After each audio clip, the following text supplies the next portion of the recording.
ನೋಡಿ ಸ್ನೇಹಿತರೆ, ಈ ಒಂದು ಸಂಸ್ಥೆ ಈ ಒಂದು ಪೋಸ್ಟ್ ಗಳಿಗೆ ಅಪ್ಲಿಕೇಶನ್ ಹಾಕೋದಕ್ಕೆ ಕೇವಲ ನಿಮಗೆ 15ರಿಂದ 14 ದಿನ ಮಾತ್ರ ಸಮಯ ಇರತ್ತೆ. 10/4/2026 ಲಾಸ್ಟ್ ಡೇಟ್ ಆಗಿರತ್ತೆ.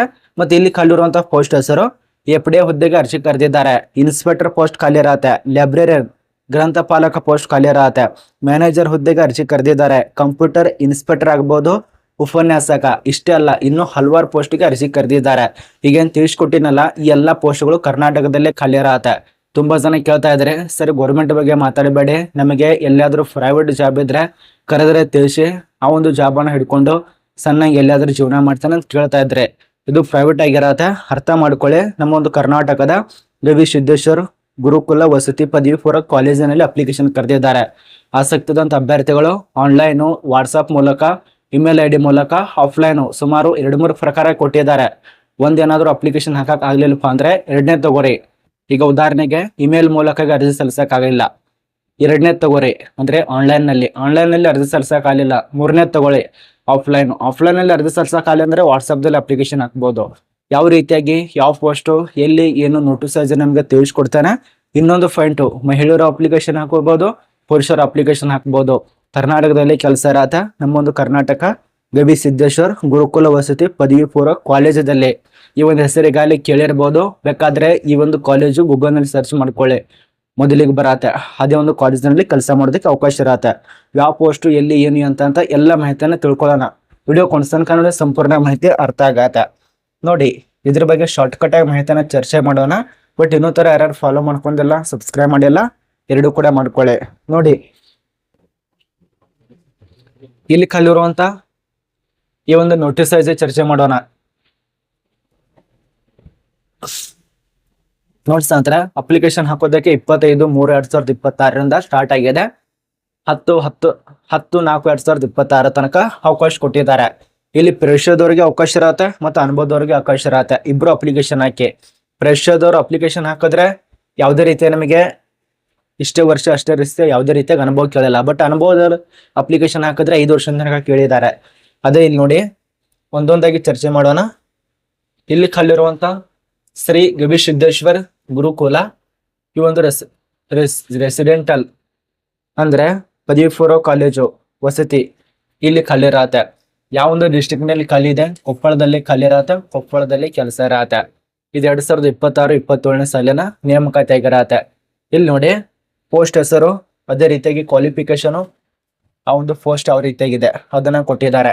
ಇಲ್ಲಿ ಸೀನಿಯರ್ ಲೆಕ್ಚರರ್ ಅಂತ ಹೇಳಿ, ಇಲ್ಲಿ ಫಿಸಿಕ್ಸ್ ಆಗ್ಬಹುದು, ಕೆಮಿಸ್ಟ್ರಿ, ಮೆಥಮೆಟಿಕ್ಸ್, ಬಯಾಲಜಿ ಈ ರೀತಿಯ ಖಾಲಿ ಇರತ್ತೆ.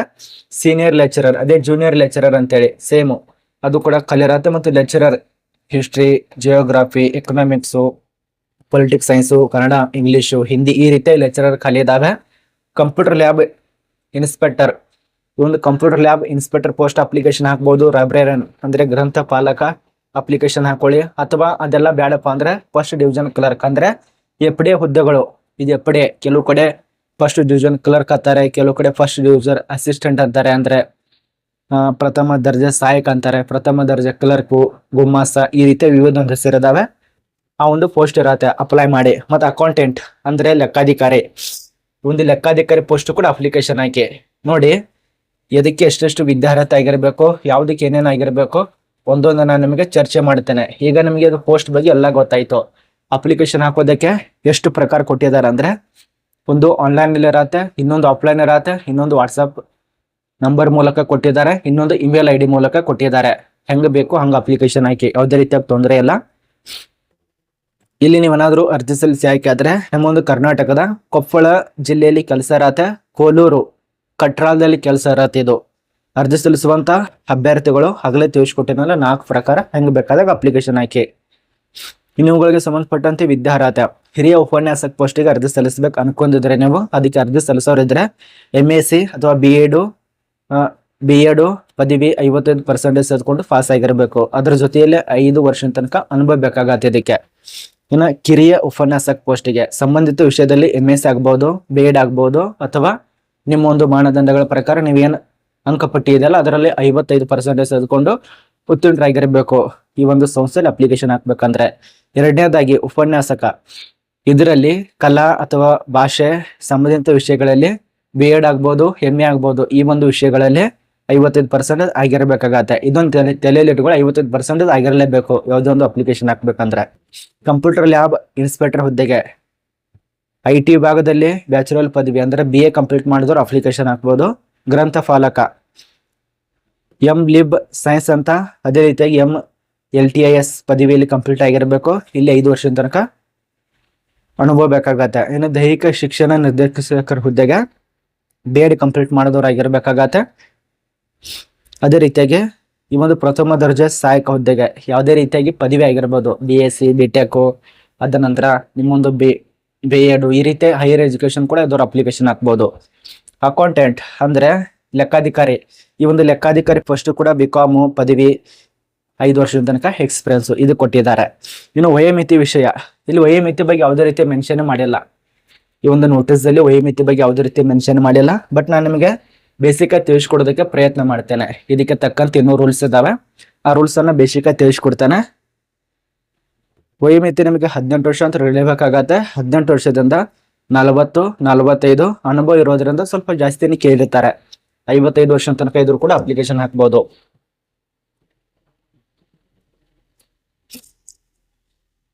ಅದೇ ರೀತಿಯಾಗಿ ವೇತನ ಶ್ರೇಣಿ ಅಂದ್ರೆ ಪೋಸ್ಟಿ ಆಧಾರ ಮೇಲೆ ನಿಮಗೆ ವೇತನ ಶ್ರೇಣಿ ಇರತ್ತೆ. ಈ ಒಂದು ಸ್ಯಾಲ್ರಿ ಇದೆಯಲ್ಲ, ನಿಮಗೆ ಸ್ಟಾರ್ಟಿಂಗ್ ನಲ್ಲಿ ಸುಮಾರು 34,000 ಆಗ್ಬಹುದು. ಅದೇ ರೀತಿಯಾಗಿ ಕೆಲವೊಂದು ಪೋಸ್ಟ್ಗಳಿಗೆ 40,000 ತನಕ ಸ್ಯಾಲ್ರಿ ಕೊಡ್ತಾರೆ. ಅದ ನಂತರ ಇನ್ನೊಂದು ಪೋಸ್ಟ್ಗಳಿಗೆ ಸುಮಾರು 80,000 ತನಕ ನಿಮ್ಗೆ ಜಾಸ್ತಿ ಅನುಭವ. ಈಗ ಉದಾಹರಣೆಗೆ ಇದು ಫ್ರೆಶರ್ದವರಿಗೆ ಇಷ್ಟು ಸ್ಯಾಲ್ರಿ, ಅದೇ ನೀವೇನಾದ್ರೂ ಅನುಭವ ಹೊಂದಿತ್ತಂದ್ರೆ ಇದರ ನಡುವೆ ನಿಮ್ಗೆ ಜಾಸ್ತಿ ಸ್ಯಾಲ್ರಿ ಕೊಡ್ತಾರೆ. ಈ ರೀತಿ ನಮ್ಗೆ ಸ್ಯಾಲ್ರಿಗಳನ್ನ ಕೊಡ್ಕೋತ ಹೋಗ್ತಾರೆ. ಇನ್ನು ಅರ್ಧ ಶುಲ್ಕ, ಇಲ್ಲಿ ಶುಲ್ಕದ ಬಗ್ಗೆ ಯಾವುದೇ ರೀತಿ ಮೆನ್ಷನ್ ಮಾಡಿಲ್ಲ. ನೀವೇನಾದ್ರೂ OBC ಆಗ್ಬೋದು, SC ಆಗ್ಬೋದು, ST ಆಗ್ಬೋದು, ಯಾವುದೇ ವರ್ಗಕ್ಕೆ ಶುಲ್ಕನೇ ಕೊಟ್ಟಿಲ್ಲ ಅವರು. ಅದ ನಂತರ ಆಯ್ಕೆ ಪ್ರಕ್ರಿಯೆ, ಶಾರ್ಟ್ ಲಿಸ್ಟ್ ನ ತಯಾರು ಮಾಡ್ತಾರೆ ಮೊದಲಿಗೆ, ನಂತರ ಸಂದರ್ಶನ ಇರತ್ತೆ. ಅದ ನಂತರ ನಿಮ್ಗೇನ್ ಅಪ್ಲಿಕೇಶನ್ ಹಾಕಿರ್ತಾರಲ್ಲ ಡಾಕ್ಯುಮೆಂಟ್ಸ್, ಅದರ ಮೇಲೆ ಚೆಕ್ ಮಾಡ್ತಂದ ಆಯ್ಕೆ ಮಾಡ್ತಾರೆ. ಇಷ್ಟು ನಿಮಗೆ ಪ್ರೊಸೆಸಿಂಗ್ ಕೊಟ್ಟಿದ್ದಾರೆ. ಇನ್ನು ಪ್ರಮುಖ ಡೇಟ್ ಬಗ್ಗೆ ಮಾಹಿತಿ ಗೊತ್ತಾಗ್ಬೇಕಂದ್ರೆ ನಿಮಗೆ ಈಗ ಹೇಳಿರುವಂತ ಮಾಹಿತಿ ಪ್ರಕ್ರಿಯೆಗಳು, ಇದು ಓಪನ್ ಡೇಟ್ ಇರೋದು 25/3/2026, ಇದು ಸ್ಟಾರ್ಟಿಂಗ್ ಡೇಟ್ ಆಗಿರತ್ತೆ. ಇನ್ನು ಲಾಸ್ಟ್ ಡೇಟ್ ಇದಕ್ಕೆ ಅಪ್ಲಿಕೇಶನ್ ಹಾಕೋದಕ್ಕೆ 10/4/2026 ತನಕ ಅವಕಾಶ ಕೊಟ್ಟಿದ್ದಾರೆ. ಈ ಒಂದು ದಿನಾಂಕ ಒಳಗಾಗಿ ಸ್ವಲ್ಪ ಬೇಗ ಅಪ್ಲಿಕೇಶನ್ ಹಾಕಿದ್ರೆ ಒಳ್ಳೆಯದು, 10ನೇ ತಾರೀಕು ಮುಂಚಿತವಾಗಿ. ಇದ್ರ ಬಗ್ಗೆ ನಿಮ್ಗೆ ಸಂಪೂರ್ಣ ಮಾಹಿತಿ ಗೊತ್ತಾಗಿದೆ ಅಂತ ಅನ್ಕೋತೀವಿ.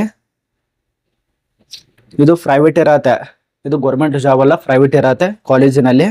ಮತ್ತು ಪರ್ಮನೆಂಟ್ ಜಾಬ್ ಕೂಡ ಅಲ್ಲ. ಇದು ಪರ್ಮನೆಂಟ್ ಅಂದ್ರೆ 15 ವರ್ಷ, 20 ವರ್ಷ, 40 ವರ್ಷ ಗುತ್ತಿಗೆ ತಗೊಂಡಾರ್ಗುತ್ತೆ ಇರೋದಿಲ್ಲದು.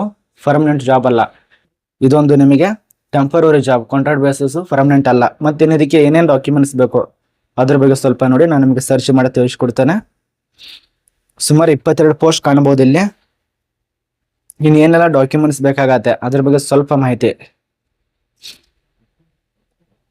ಮೊದಲನೇದಾಗಿ ಈ ಒಂದು ಟೀಚಿಂಗ್ ಪೋಸ್ಟ್ಗಳಿಗೆ ಏನೆಲ್ಲ ಡಾಕ್ಯುಮೆಂಟ್ಸ್ ಬೇಕು. ಟೀಚಿಂಗ್ ಪೋಸ್ಟ್ಗಳಿಗೆ ಮೊದಲನೇದಾಗಿ ನಿಮ್ಮ ರೆಸ್ಯೂಮಿ ಬೇಕಾಗತ್ತೆ. ಈ ಒಂದು ರೆಸ್ಯೂಮಿ ಕಡ್ಡಾಯ ಬೇಕಾಗತ್ತೆ. CV ಅದು ಕೂಡ ಇದ್ರ ನಡೆಯುತ್ತೆ. SSLC ಅಂಕಪಟ್ಟಿಗಳು ನಾನು ನಿಮಗೆ ಬರ್ಕೋತ ಕೂತಿರೋ ತುಂಬಾ ಲಾಂಗ್ ಆಗತ್ತೆ. ನಾನು ಹೇಳೋದೊಂದು ಬರೆಯೋದೊಂದು ಹಿಂಗಾಗತ್ತೆ. ನಾನು ಡೈರೆಕ್ಟ್ ಆಗಿ ನಿಮಗೆ ತಿಳಿಸ್ಕೊಡ್ತೇನೆ. PUC ಅಂಕಪಟ್ಟಿಗಳು, ಅದೇ ರೀತಿಯಾಗಿ PG ಮಾರ್ಕ್ಸ್ ಕಾರ್ಡ್ಗಳು, MSc MA, ಈ ರೀತಿಯಾಗಿ ಡಿಗ್ರಿ ಮಾರ್ಕ್ಸ್ ಕಾರ್ಡ್ಗಳು, B.Ed ಮಾರ್ಕ್ಸ್ ಕಾರ್ಡ್ಗಳು, ಎಕ್ಸ್ಪೀರಿಯನ್ಸ್ ಸರ್ಟಿಫಿಕೇಟ್. ಟೀಚಿಂಗ್ ಪೋಸ್ಟ್ಗಳಿಗೆ ಹೇಳ್ತಾ ಇರೋದು. ಆಧಾರ್ ಕಾರ್ಡು, ನಿಮ್ಮೊಂದು ಪಾಸ್ಪೋರ್ಟ್ ಗಾತ್ರದ ಸೈಜ್ ಫೋಟೋಗಳು ಬೇಕಾಗತ್ತೆ. ನಿಮ್ಮೊಂದು ಕೋಚಿಂಗ್ ಎಕ್ಸ್ಪೀರಿಯನ್ಸ್ ಪ್ರೂಫ್ಗಳು ಬೇಕಾಗತ್ತೆ. GE ಆಗ್ಬೋದು, NET ಆಗ್ಬೋದು, KCET ಆಗ್ಬೋದು, KC, ಅದ ನಂತರ CLAT ಇದರಲ್ಲಿ. ಅದ ನಂತರ ಕಾಸ್ಟ್ ಸರ್ಟಿಫಿಕೇಟ್ ಇದ್ರೆ ಮಾತ್ರ ಕೊಟ್ಟಿದ್ದಾರೆ. ಅದ ನಂತರ ಕಾಂಟ್ಯಾಕ್ಟ್ ನಂಬರ್ಗಳು, ಇಮೇಲ್ ID ಇಷ್ಟು ಕೊಟ್ಟಿದ್ದಾರೆ ಅವರು. ಇದು ನಿಮಗೆ ಟೀಚಿಂಗ್. ಇನ್ ನಾನ್ ಟೀಚಿಂಗ್ ಹುದ್ದೆಗೆ ರೆಸ್ಯೂಮಿ ಬೇಕಾಗತ್ತೆ. Degree certificate, experience certificate, computer certificate ಇದ್ರೆ ಮಾತ್ರ. ಅಕೌಂಟೆಂಟು ಮತ್ತು FDC ಅಂದ್ರೆ ಇದೇನು FD ಹುದ್ದೆಗಳು, ಒಂದು FD ಹುದ್ದೆಗೆ ಕಂಪ್ಯೂಟರ್ ಸರ್ಟಿಫಿಕೇಟ್ ಕೇಳಿದ್ದಾರೆ. ಆಧಾರ್ ಕಾರ್ಡ್ ಬೇಕಾಗತ್ತೆ. Photo, civil diploma, BA compose manage ಅಂದ್ರೆ ಅದು ಸರ್ಟಿಫಿಕೇಟ್ ಕೇಳಿದ್ದಾರೆ ಅವರು. ಇಷ್ಟು ಡಾಕ್ಯುಮೆಂಟ್ಸ್ ಕೊಟ್ಟಿದ್ದಾರೆ. ಇದು ಡೈರೆಕ್ಟ್ ರಿಕ್ರೂಟ್ಮೆಂಟ್.